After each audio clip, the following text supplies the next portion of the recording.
एक honest confession मैं इस वक्त देना चाहता हूँ। सच बताऊँ तो बिल्कुल भी मैं इस वक्त रिव्यू करने के इस स्टेट ऑफ माइंड में नहीं था।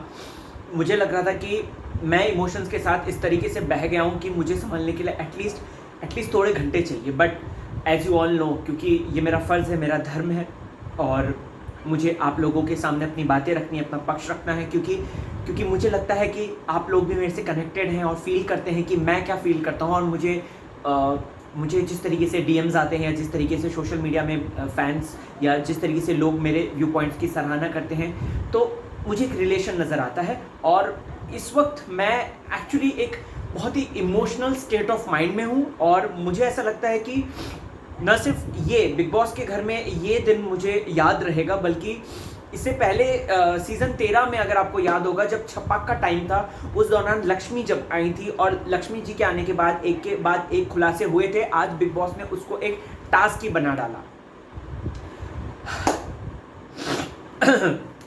मैं राहुल भोज स्वागत करता हूं आपका फीफा फूज में। बिग बॉस बोले तो फीफा फूज। आज के जिस तरीके से टास्क को दिखाया गया दोस्तों, ये टास्क नहीं था, ये एक तरीके से ज़िंदगी की सच्चाई थी, एक कड़वी सच्चाई जो कि हमारे फेज़ में हमारी लाइफ के फेजेस में आती रहती है। चाहे वो जैस्मिन का सुसाइड करना हो, रुबीना और अभिनव का डिवोर्स वाली बात हो, एजाज भाई के ऊपर इस तरीके का मोलेस्ट्रेशन हुआ उनका, और प्लस या निकी तंबोली के साथ जो घटना घटी, या कविता कौशिक के साथ जिस तरीके से मोलेस्ट्रेशन हुआ, ये मतलब छेड़खानी हुई, ये कुछ ऐसी चीज़ें हैं जिसमें कि हमारा समाज है, भारतीय समाज में ये चीज़ें एग्जिस्ट करती हैं। चाहे कितना भी आप बेटी बचाओ आंदोलन कर लो या प्रोटेक्शन दे लो अपने बच्चों को, लेकिन ये होता है, ये हम सबको पता है। और ऐसे में आज जिस तरीके से इन लोगों ने सारी चीज़ें रखी हैं सामने, मैं कहना चाहूँगा कि ब्रेव अटेम्प्ट है यार, बहुत ज़्यादा। मैं मतलब दिल गट्स चाहिए, एकदम दिल स्ट्रांग होना चाहिए। और मैं उनकी भी तारीफ करना चाहता हूँ जिन्होंने ये बात नहीं रखी, सिर्फ और सिर्फ एक इमोशनल एस्पेक्ट को ही सामने नहीं रखा उन्होंने, जैसे कि एली राहुल ने। और मैं उनको भी हेड्स ऑफ कहना चाहता हूँ क्योंकि उन्होंने चीज़ों को समझा।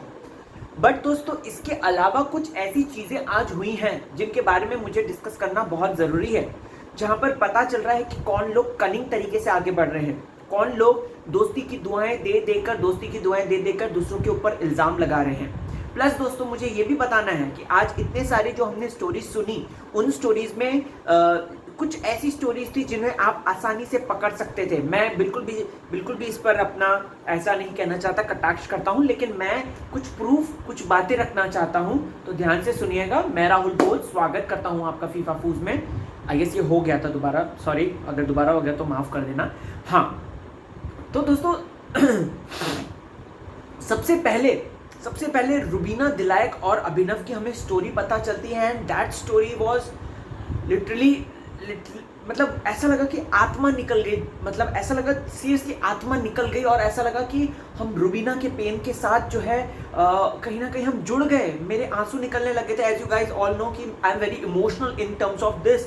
मुझे फिल्में देखते हुए भी रोना आ जाता है क्योंकि बहुत सारे इमोशंस जुड़े हुए हैं, और रिव्यू भी इमोशंस प्लस मेंटल हेल्थ, ये सारी चीज़ों के साथ मैं करता हूँ। तो रुबीना का उस तरीके से रोना नेशनल टेलीविजन में बहुत लोगों को ऐसा लगा कि यार रुबीना को जाकर एक हक कर दो बस।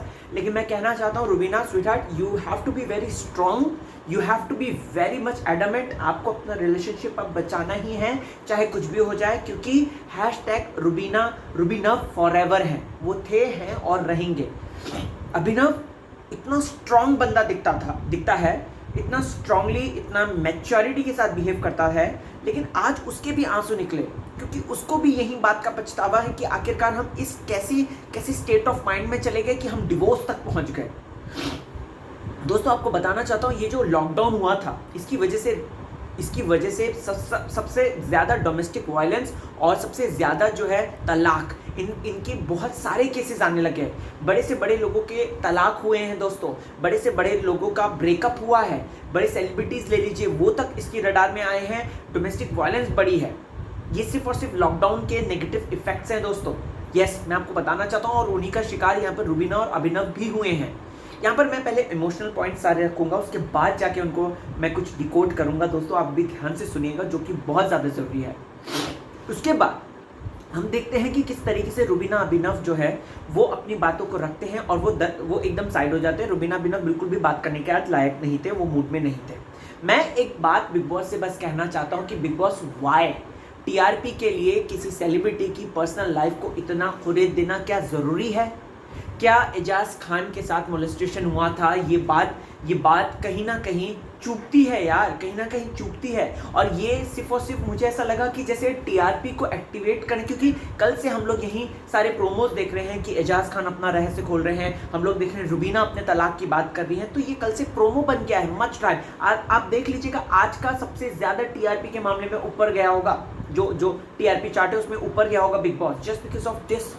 तो ये इमोशनल एस्पेक्ट को रखना, वो भी एक टास्क के रूप में, मैं कंडेम करता हूँ पर्सनली। मुझे नहीं लगता कि इस तरीके से, क्योंकि कंटेस्टेंट्स जो हैं वो बहुत ज़्यादा स्ट्रॉन्ग पर्सनैलिटीज़ हैं और उनके साथ भी ऐसा हुआ है, कहीं ना कहीं उसका इफेक्ट पड़ता है ऑडियंस में, राइट?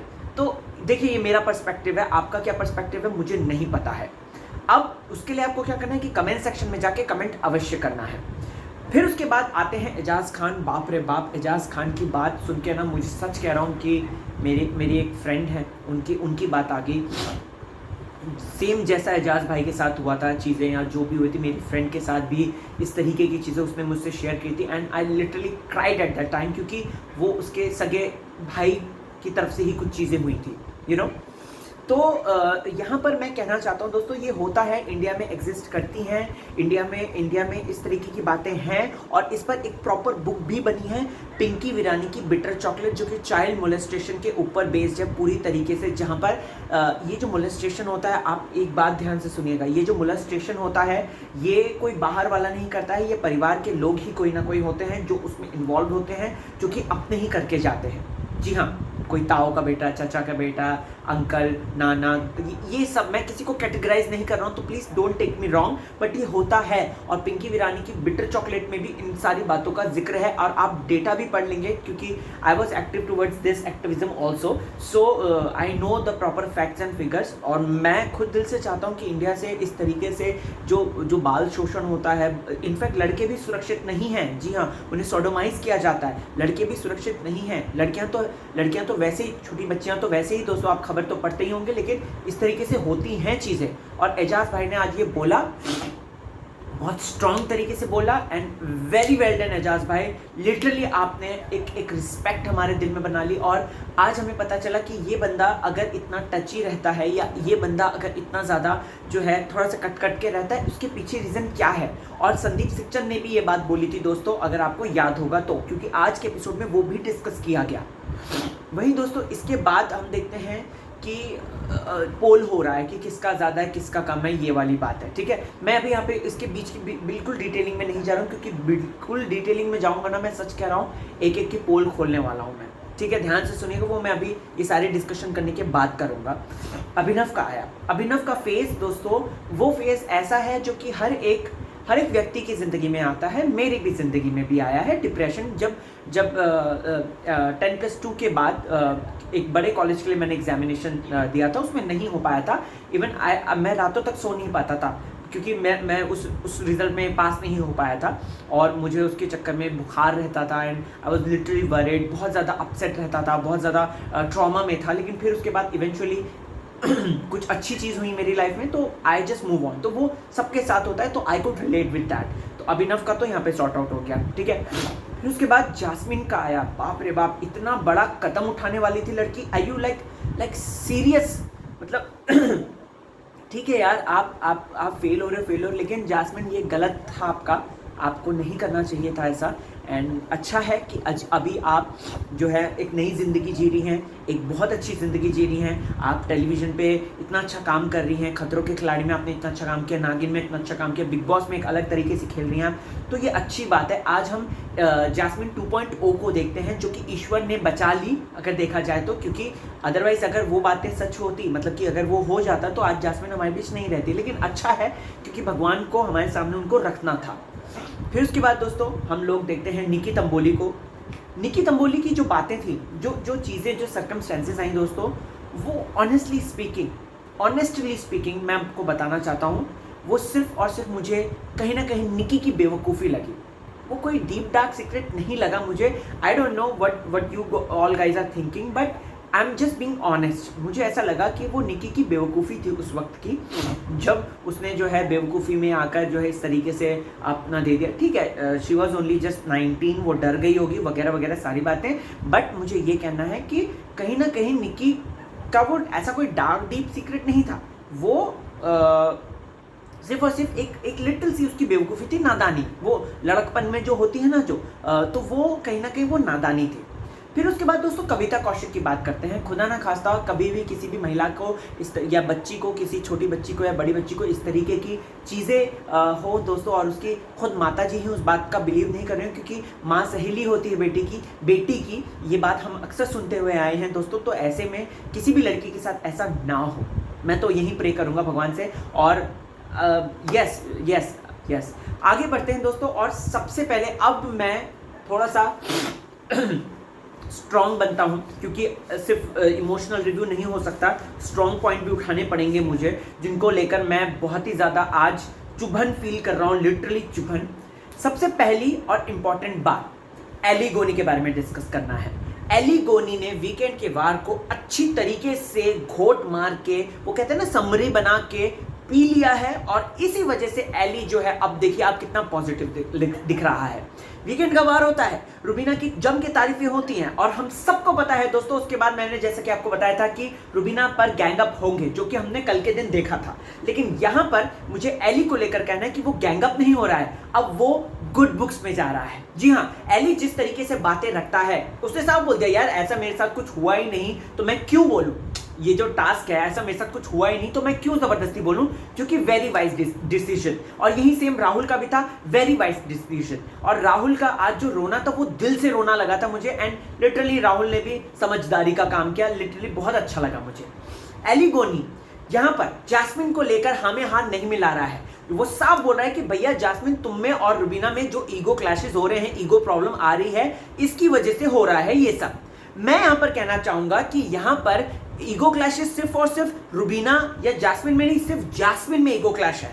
जैस्मिन में ईगो क्लैश था, है और रहेगा, रुबीना में नहीं है। रुबीना कल तक जैस्मिन के साथ थी, वो कल तक बोल रही थी ये बात कि जैस्मिन मत करो ऐसा, जैस्मिन ऐसा मत करो, जैस्मिन तुम बहुत रिग्रेट करोगी, जैस्मिन ऐसा मत बोलो।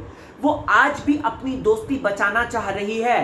प्रोमो में देखिए ना, उसने हथियार बना लिया, और ये जैस्मिन ने हथियार बना लिया रुबीना के इस डिवोर्स वाली बात का। तो आप समझ रहे हैं why she is that cunning. ठीक है, हर किसी का एक इमोशनल साइड होता है, ठीक है, she is a good actress, but that doesn't mean कि उस चीज को आप हथियार बना के प्रस्तुत करो, जो कि जैस्मिन की सरासर गलती हुई है। और देखिएगा कल देखिएगा जनता का क्या रोष होता है, जब जिस तरीके से जैस्मिन पर भड़केगी जनता, तब पता चलेगा। और वहीं दोस्तों आपको बताना चाहता हूं कि एली ने समझदारी का काम किया और एली अच्छा कर रहा है। आज उसने जो भी बातें बोली उसने बहुत अच्छी बोली, जो बात उसने बाहर आकर भी बोली, इनफैक्ट अभिनव रुबीना को, कि कुछ लोग होते हैं जिनको ढिंडोरा पीटने की आदत होती है, कुछ लोग होते हैं जिनको कि अपने कमरे तक ही बात रखनी होती है, and I really respect that. यहां पर दोस्तों रुबीना अभिनव ने अपना जो सीक्रेट खोला, इस पर किस तरीके से कविता ने रिएक्शन किया, can you seriously believe that she is pure evil, she is villain. जिस तरीके से कविता कौशिक उस बात का मजाक बना रही थी, अरे वो तो गांव छुट्टियां मनाने गए थे, अरे वो तो घूम रहे थे, पिकनिक मना रहे थे। आई यू लाइक सीरियस? वो पिकनिक नहीं मना रहे थे, वो अपने आप को टाइम भी दे रहे थे। यहां पर दोस्तों अगर मैं आपको विद प्रूफ बताता हूं, सलमान खान ने रुबीना तिलैक और अभिनव को स्टेज में जब इंट्रोड्यूस कराया था, उस समय क्या बोला था कि लॉकडाउन में ऐसी हालत हुई थी कि इन दोनों की जो हालत है वो एक्सट्रीम एंड तक पहुंच गई थी, डिवोर्स लेने के कगार पे पहुंच गई थी। यू गेटिंग इट दोस्तों? तो यहां पर रुबीना अभिनव ने जो अपने आप को एक चांस दिया है, आप उस पर डांस कर रहे हो। आई यू लाइक सीरियस? इतनी ज्यादा मतलब तुम्हें शर्म नाम की कुछ चीज नहीं है? कविता कौशिक कैसी हो तुम यार? तुम्हारे दिल में हमेशा सिर्फ और सिर्फ प्लानिंग प्लॉटिंग यही चलती रहती है। और ऊपर से फिर राहुल, कहां गए तुम्हारे आदर्श, कहां गए तुम्हारे, अरे वो तुमको क्यों बताएंगे कि उनके बीच में इस तरीके से चल रहा है? वो तो जब ये बात आई है, जब सामने आपको रिवील करना है अपना डीप डार्क सीक्रेट, तो वो तो बोलेंगे ही बिंदास, क्यों नहीं बोलेंगे? ये सिर्फ और सिर्फ मैं आपको बताना चाहता हूं, चाहे वो राहुल हो चाहे वो कविता कौशिक हो, एक ही थाली के चट्टे बट्टे हो गए हैं ये लोग, और ये इनको किसी ना किसी तरीके से टारगेट करना है रुबीना को, चाहे कुछ भी हो जाए। एक बंदी की इमोशनल बात को, एक बंदी की इमोशनल एस्पेक्ट को भी आप तोड़ेंगे जस्ट बिकॉज ऑफ दैट कि उसने जो है हमारे सामने जो बनते थे तो वो तो बड़ा बेबी शो ना। हाँ तो वो टाइम दे रहे हैं ना, वो तो साफ बोल के आए हैं कि हम लोग एक दूसरे को टाइम दे रहे हैं, क्यों नहीं देंगे? नवंबर तक का टाइम दिया आपने। आप आधी अधूरी बातें सुनकर लोगों को जज करते हो, जो कि सरासर गलत है और मैं इस बात का कंडेम करता हूं, जो कि आज कविता और राहुल ने बहुत ज्यादा गलत किया। एजाज खान की बात करते हैं। एजाज खान ने बहुत ही इमोशनल बात रखी और ऐसी बात जो कि नेशनल टेलीविजन पे कोई भी लड़का या लड़की भी इनफैक्ट बोलने से कतराती हो, शर्माती हो या इस तरीके से उसको लानत अपने आप पर फील होती हो। लेकिन इस पर भी कविता कौशिक, आई यू लाइक सीरियस? मतलब उसको अपने मतलब विलन बनना है तो बनना है, चाहे कुछ भी हो जाए। कविता कौशिक क्या बोलती है? कविता कौशिक बोलती है कि अरे नहीं, जब आए थे वो तो मेरे तो बड़े सर पे तेल लगा रहे थे यार। तो आप लड़की भी तो हो, आप दोस्त भी तो हो, राइट? आप दोस्त भी तो हो। इस तरीके से यहाँ पर एक आदमी ने उनके साथ इस तरीके की हरकत करी है और एक आदमी के पुरुष के टच से उनको ज्यादा प्रॉब्लम होगी, इनसेंसिटिविटी होगी, सेंसिटिविटी होगी ज्यादा, राइट, एज कंपेयर टू महिला। और वो पूछ के लगा रही। जास्मिन ने यहाँ पर एक बात सही बोली, जास्मिन ने सही रीजन दिया कि जब कॉन्शियसनेस के साथ होता है तब आपको पता है, जब कोई सडन करता है तो आप डेफिनेटली झुंझुना चाहते हैं उस बात को लेकर। तो यहां पर दोस्तों कविता कौशिक अगेन मैं कहना चाहता हूं कि she is pure evil, she is pure villain. Just a second, Honey water. हाँ, तो यहां पे दोस्तों फिर से कविता कौशिक इस तरीके से कर रही है। ये क्या तुक बनता है यार कविता कौशिक का।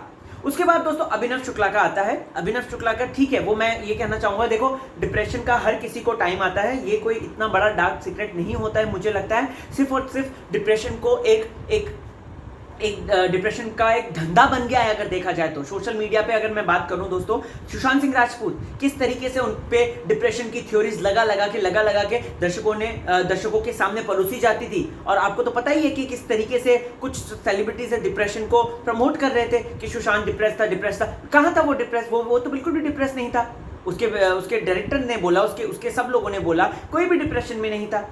तो यहाँ पर दोस्तों ये मैं कहना चाहता हूँ कि अभिनव की स्टोरी जो है वो हर किसी की लाइफ में आता है फेस, तो ये डीप डार्क सीक्रेट मैं नहीं मानता हूँ। उसके बाद बात करते हैं जास्मिन भसीन की। जास्मिन की स्टोरी इमोशनल थी, जास्मिन की कनेक्टिंग स्टोरी थी दोस्तों, और इस बात से हमें सीख मिलती है कि मेहनत करो और मेहनत करके फल जरूर पाओ। लेकिन जास्मिन मैडम मुझको ये बात बताओ कि जब रुबीना आपके बारे में ना बात कर रही है ना आपको कुछ कर रही है, आपके दिमाग में चल रहा है कि मैंने अगर रुबीना जैसे लास्ट सीजन में हुआ था, वो अच्छी तरह सीजन चार्ट कर आई है, ये बात तो हम सब जानते हैं। लास्ट सीजन में हुआ था कि सिद्धार्थ शुक्ला से लास्ट एंड तक आसिम लड़ रहा था, अगर आपने देखा होगा तो यहाँ पर वो जेन्युइन लड़ाई थी। यहाँ पर ये मेडअप लग रही है। जास्मिन ने पॉइंट पकड़ लिया है कि रुबीना दगा देती है, रुबीना दुश्मन है, रुबीना दोस्त नहीं है, रुबीना ऐसा, रुबीना वैसा, और वो बार बार उसी पर ही वार पे वार कर रही है, जो कि सरासर गलत है। जी हाँ दोस्तों, जो कि सरासर गलत है। जास्मिन टास्क खत्म हुआ, सीधे अभिनव के बाद चुगली करने पहुंच गई। मैं ना आपसे मैं ना अच्छी दोस्ती रखना चाहती हूँ, मैं नहीं चाहती कि मैं ना आपकी पत्नी की बिचिंग करूँ, बुराई करूँ। इस पर अभिनव ने भी दो टूक जवाब दिया कि ये सिर्फ ईगो क्लैश है, जो कि एली भी इस बात को रखता है। और यहाँ पर वो साफ बोल रहा है कि मेरी पत्नी में ईगो नहीं है। अगर मेरी पत्नी में ईगो है, मतलब मैं उसका पॉइंट एलैबोरेट करता हूँ, अगर उसमें ईगो होता तो क्या वो बार बार जास्मिन के पास जाती कि जास्मिन तुम गलत कर रही हो, जास्मिन तुम गलत कर रही हो। वो अपनी दोस्ती को सलमान खान के सामने भी बता रही थी कि देखो इस तरीके से दोस्ती होती है। लेकिन जास्मिन ये पीछे पड़ गई है हाथ धो के, और ये अब इसी को बार बार टारगेट कर रही है। चाहे वो एली से बात करना हो, चाहे वो अभिनव से बात करना हो, जास्मिन ने उस चीज को मुद्दा बना लिया है। और जास्मिन का ये जो पॉइंट है, मैं सरासर इसको कंडेम करता हूं। निकी तंबोली की बात करते हैं दोस्तों। देखो निकी तंबोली का जो इमोशनल स्टोरी उसने बताई थी, उसने स्टार्टिंग कैसे करा, ओ गॉड मुझे बताना था, ओ गॉड मुझे ऐसा करना था, ये करना था, ऐसे करके रोने लग जाती है। ठीक है, बिग बॉस आपने ऐसा क्यों किया, बट लेकिन जब आप उसको सुनोगे, जब आप वो पूरा कन्फेशन देखोगे यहाँ पे, तो it was all her mistake, it was all her mistake. यहाँ पे निकी तंबोली की वो डीप डार्क सीक्रेट नहीं, वो ज्यादा बेवकूफ़ी लग रही थी सीरियसली।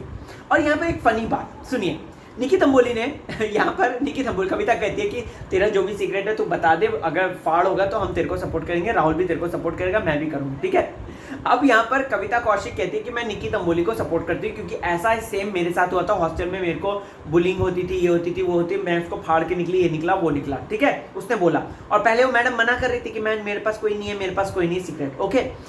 फिर उसके बाद यहाँ पर वो निकी को सपोर्ट करती है, राइट, और उसके बाद निकी यहाँ पर एजाज को सपोर्ट करती है। तो मतलब यहाँ पर निकी खुद ही कह रही है कि एजाज की स्टोरी ज्यादा बेस्ट है। तो यहाँ पर तो कविता कौशिक का पोपट हो गया, एकदम से पोपट हो गया दोस्तों। खैर आगे बढ़ते हैं, आगे बात करते हैं कविता कौशिक की। मैंने पहले भी कहा था, भगवान ना करे कि कभी भी किसी भी लड़की को या लड़के को इस तरीके से मोलेस्टेशन या इस तरीके से अश्लील बातों का सामना करना पड़े, छोटी उम्र में ले लो, बड़ी उम्र में ले लो।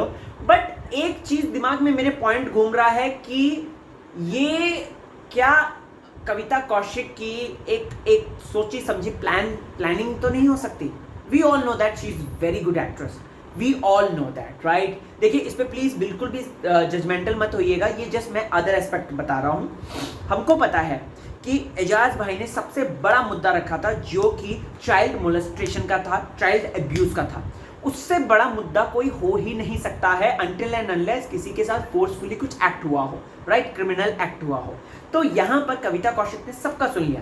राहुल और एली ने ऑलरेडी मना कर दिया कि हमारा कोई नहीं है, राइट। अभिनव, रुबीना, जास्मिन, निक्की, एजाज, इन लोगों ने सबने बता दिया। बचती है कविता, जो कविता पहले ना ना ना ना ना कह रही थी, मैं तो खुली बुक हूँ, मैं तो ये हूँ, मैं तो वो हूँ, अरे मेरी पर्सनालिटी ऐसी, हम तो स्ट्रॉन्ग है, ऐसा ऐसा, अरे छोड़ना यार ये वो, मैं ट्रॉफी जीतूंगी भी नहीं, राइट। फिर अचानक से निक्की के बार बार कन्विंस करने पर उन्होंने इस तरीके से एक वाक्य अपनी लाइफ का प्रस्तुत कर दिया, राइट। तो पता नहीं क्यों मुझे ऐसे दिमाग में लगा कि चाइल्ड अब्यूज को यहाँ पर एक मेन सेंट्रिक पॉइंट बना के उस पर खेलने की तो कोशिश नहीं कर रही थी वो। यू गेटिंग इट दोस्तों? ये बहुत सेंसिटिव है, बहुत ज्यादा सेंसिटिव है। मैं नहीं बोलना चाहता था लेकिन मुझे पता नहीं क्यों उस चीज को देखकर ऐसा लगा, मुझे ऐसा लगा कि जो बंदी पहले बार बार मना कर रही है, सडनली एक बार समझाने पे निक्की के बाद वो इस तरीके से फ्लिप कैसे मार सकती है, जस्ट मुझे लगा। और मैं अगेन कहना चाहता हूँ कि ऐसा किसी के साथ ना हो, और ये सरासर क्राइम है। और कविता कौशिक ने अगर ये हुआ है, ये रियली उन्होंने हिम्मत दिखाई है and I really appreciate that. But कहीं ना कहीं मुझे एक प्लानिंग प्लॉटिंग लग रही है, just because of that, right. तो दोस्तों आज का एपिसोड इमोशनल था, नो डाउट, लेकिन बहुत सारी डिकोडिंग के साथ जो कि मैंने आपके सामने प्रस्तुत किया। और कल का तो और भी फाड़ होने वाला है। देखो ना जैस्मिन किस तरीके से कर रही है, फिर से वार पे वार, पर्सनल वार। आपको क्या है कहना, कमेंट सेक्शन में जरूर बताएं। आपके क्या व्यू पॉइंट्स हैं ये भी मुझे बताएं। बने रहिए चैनल के साथ, देखते रहिए फीफा फूस, बिग बॉस बोले तो फीफा फूस। मैं राहुल भोज, फेसबुक, ट्विटर, इंस्टा हर जगह पे मौजूद हूँ, RAHUL BHOJ के नाम से। तो मिलते हैं वहां पे, ढेर सारी बातचीत करते हैं। Bye bye.